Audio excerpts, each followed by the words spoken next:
అందరికీ నమస్కారం. ఇప్పుడు చెప్పే విషయం ఏంటంటే జనసేన అధికార ప్రతినిధి రాయపాటి అరుణ గారు ఎంత వాక్చాతుర్యం కలిగిన వాళ్ళు, ఎంత వాగ్వివాదం కలిగిన వాళ్ళు, ఎంత ఘర్షణనైనా సవ్య దిశలో ఎలాంటి అసభ్యకరమైన పదజాలాలు లేకుండా పోటీతత్వంలో ఉండగలదో, జనసేన కోసం ఎంత కష్టపడిందో, జనసేనని ఎంత ఇష్టపడిందో, ఈరోజు కూటమి ప్రభుత్వంలోని జనసేన గెలవడంలో కీలక పాత్ర వహించిందో నేను ప్రత్యేకంగా చెప్పక్కర్లేదు.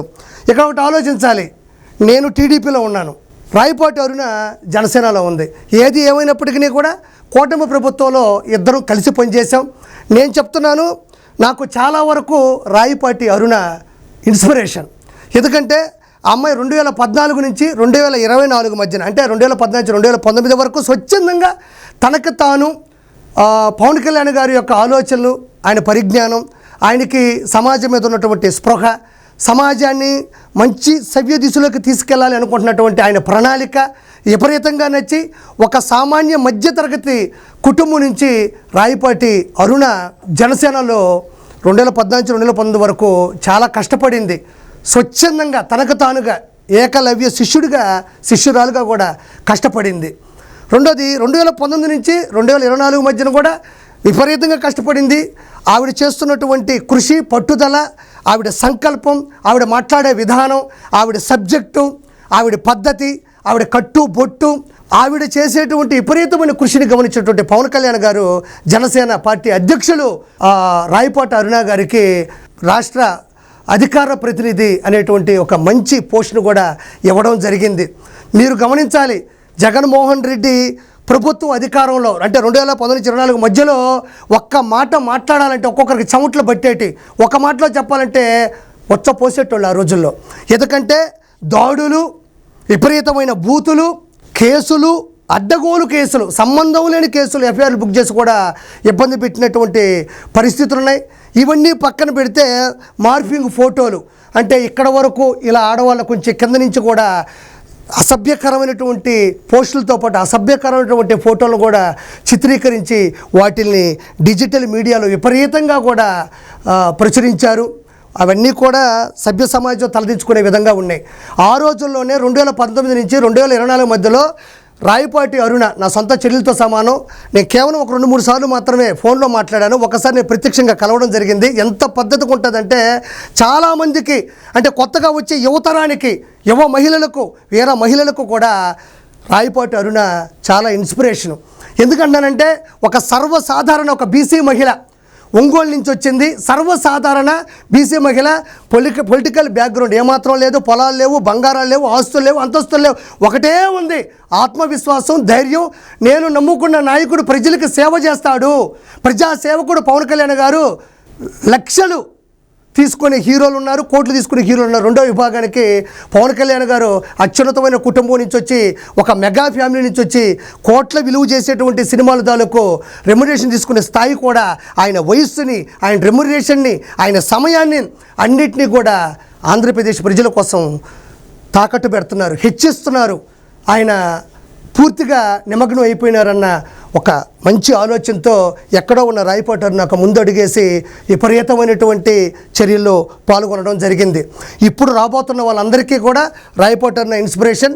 ఎందుకంటే 10 సంవత్సరాలు ఏ బ్యాక్గ్రౌండ్ లేకపోయినా నమ్ముకున్న నాయకుడి కోసం అడుగు ముందుకేసి బూతులు అడిగించుకున్నా సరే వెనక్కి తగ్గకుండా కూడా పనిచేసినటువంటి వీర మహిళ జనసేనలోనే కాదు, ఇలాంటి వ్యక్తులు ఏ పార్టీలో ఉన్నా కూడా కిరాకార్పి గౌరవిస్తాడు. వాళ్ళని ఖచ్చితంగా నేను చాలా గౌరవంగా మాట్లాడతాను కూడా. అలాంటి విషయాల్లో రీసెంట్గా రాయపాటి అరుణ గారు కూడా ఒక మాట మాట్లాడడం జరిగింది, ఒక డిబేట్లో కూడా. ఏమని మాట్లాడారో ఒకసారి విందాం. జగన్మోహన్ రెడ్డి గారు ఎవరికి పుట్టారు అనేటువంటి ప్రశ్న మేము అసెంబ్లీలో రానియ్యం. జగన్మోహన్ రెడ్డి గారి పిల్లలు ఎవరికి పుట్టారనే ప్రశ్న మేము అసెంబ్లీలో రానియ్యం. జగన్మోహన్ రెడ్డి గారికి భార్యలు ఎంతమంది ఉన్నారు, భార్య ఏతర సంబంధాలు ఎన్ని ఉన్నాయి, ఎన్ని ప్యాలెస్లు ఉన్నాయి, ఇక్కడ మీరు గమనించారో లేదో, రాయపాటి అరుణ గారు ఏమంటున్నారంటే జగన్మోహన్ రెడ్డి గారి గురించి ఒక మాట, వాళ్ళ పిల్లల గురించి ఒక మాట, ఇంకొక మాట, అంటే ఎవరికి పుట్టారు, పిల్లలు ఎవరికి పుట్టారు, మేము అలాంటి అనుమానం లాంటి ప్రశ్నలు సంధించము అని అడిగింది. ఇక్కడ మనం దీన్ని ఏం చేశారంటే వైఎస్ఆర్సీపీకి సంబంధించినటువంటి డిజిటల్ మీడియాలు కావచ్చు, చాలామంది కూడా ఇది తప్పు, అనే దిశగా కూడా ట్రోల్స్ చేస్తున్నారు. రాయపాటి అరుణ మాట్లాడింది తప్పు, ఇలా మాట్లాడచ్చా, జనసేనలో ఉండేటువంటి రాష్ట్ర అధికార ప్రతినిధి ఇలాంటి అనుచిత వ్యాఖ్యలు చేయడం ఎంతవరకు కరెక్టు, ఆ అమ్మాయిని మీరు సస్పెండ్ చేయరా, ఇలాంటి వాళ్ళు ప్రోత్సహిస్తారా అని అడుగుతున్నారు. నేను సూటిగా ఒకే ఒక క్వశ్చన్ మన వైఎస్ఆర్సీపీ వాళ్ళతో మాట్లాడుతున్నాను, అందరికి కూడా నేను మాట్లాడుతాను, అందరికి అర్థం కావాలి.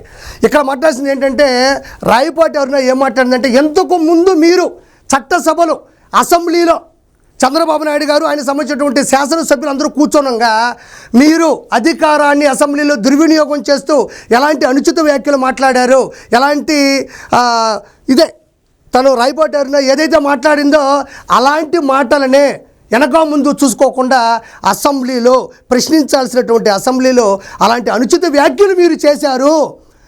ఏదైతే ఎవరికి పుట్టారో పిల్లల మీద అనుమానం ఉంది, మేము అడగమని ఏదైతే అనిందో అది మేము అసెంబ్లీలో అడగము, మేము అనము, మేము క్లారిటీతో ఉంటాం. మాకు అసెంబ్లీ అంటే చట్టసభ, అసెంబ్లీ అంటే ప్రశ్నించే సభ, అభివృద్ధి కోసం అడుగులు వేయాల్సినటువంటి ప్రశ్నలు తలెత్తేటువంటి ఏదైతే ఉందో అసెంబ్లీలో మీరు ఏదైతే మాట్లాడినారో మీకు తెలియదేముంది. వల్లభనేని వంశీ కావచ్చు, అంబటి రాంబాబు కావచ్చు, అనిల్ కుమార్ యాదవ్ కావచ్చు, జగన్మోహన్ రెడ్డి కావచ్చు, వీళ్ళందరూ కూడా ప్రపంచంలో ఉన్న తెలుగు వాళ్ళందరూ చూస్తుండగా ప్రత్యక్ష ప్రచార వేదికలో ఎలాంటి అవమానాన్ని చంద్రబాబు నాయుడు గారికి చేశారో, అంటే అబద్ధాన్ని చొప్పించి అసెంబ్లీకి రప్పించి మీరు ఏదైతే అసభ్య పదజాలాల్ని మొత్తం సభ్య సమాజం తలదించుకునేటట్లు మీరు మాట్లాడినారో అలాంటివి మేము మాట్లాడము అని ఇక్కడ స్పష్టంగా రాయపాటి అరుణ గారు చెప్పడం జరిగింది.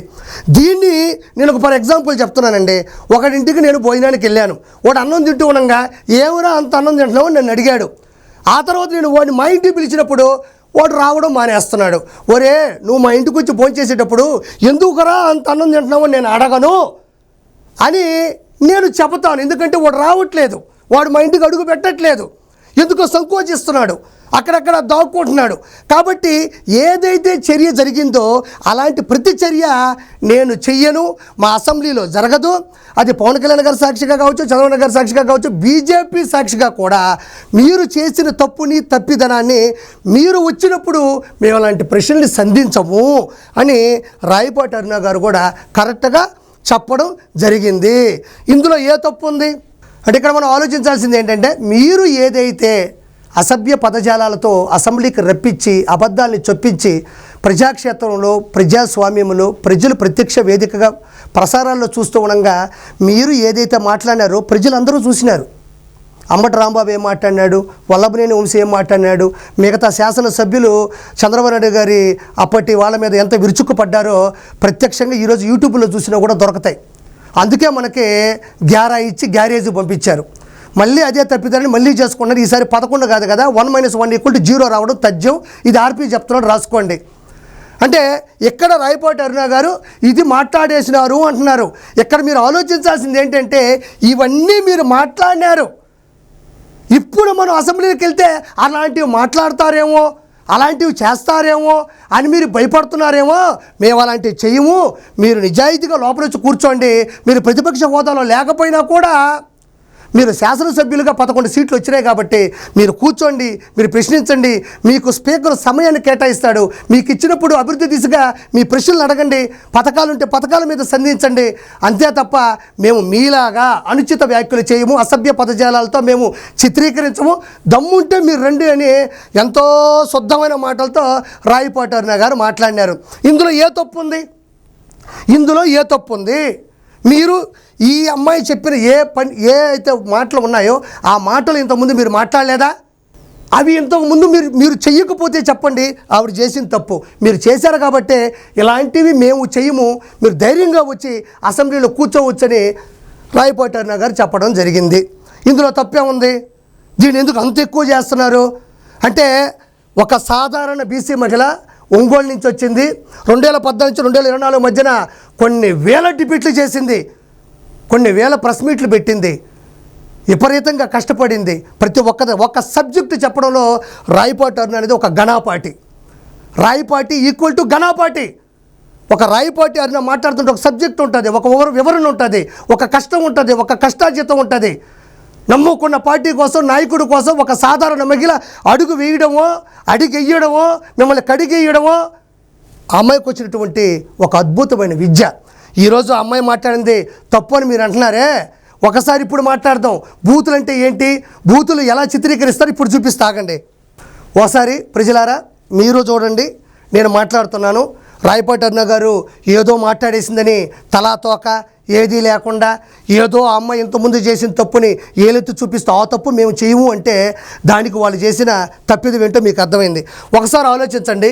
వర్రా రవీందర్ రెడ్డి, ఇక నేను చదవలేను, క్షమించాలా. నా చెల్లెలు, ఎవరికైనా చెల్లెలే, ఎవరికైనా మహిళే, ఎవరికైనా గృహిణే. నేను ఇది చదవలేను. ఒక 5 సెకండ్లు టైం ఇస్తా, మీరే చదువుకోండి. ఒక నిరసనలో అలిసిపోయి పడుకుంది. ఆ టైంలో వర్రా రవీందర్ రెడ్డి, మొన్న మీరు చూసే ఉంటారు, వాళ్ళ ఆవిడ కూడా మాట్లాడుతూ ఉంది, మా ఆయన తప్పే చేయలేదని. ఆయనే ఈయన వర్రా రవీందర్ రెడ్డి.